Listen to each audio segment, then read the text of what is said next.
लांजा तालुक्यातील गोविळ गुरववाडी ग्रामस्थ मंडळाने परप्रांतीयांना जमिनी विकू नयेत असा ठराव ग्रामपंचायत गोविळने करावा। आमच्या जमिनी परप्रांतीयांना विकू देणार नाही, त्यासाठी आमचा कडाडून विरोध असल्याचे म्हटले आहे। आमच्या कोकण भागातील जमिनी ही केवळ मालमत्ता नसून ती आमची ओळख, संस्कृती, परंपरा आणि अस्तित्वाचे प्रतीक आहे। गेल्या काही वर्षात कोकणातील जमिनी परप्रांतीयांना विकल्या जात आहेत, त्यामुळे स्थानिक समाजाच्या भविष्याबाबत चिंता व्यक्त होते।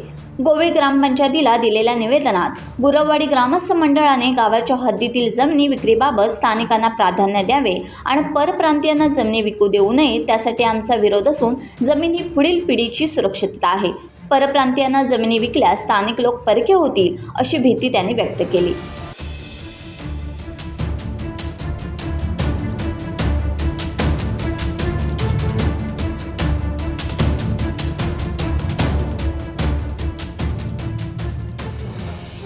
टाइम्स डिजिटलला लाईक करा, शेअर करा, सबस्क्राईब करा आणि बेल आयकॉन दाबायला विसरू नका।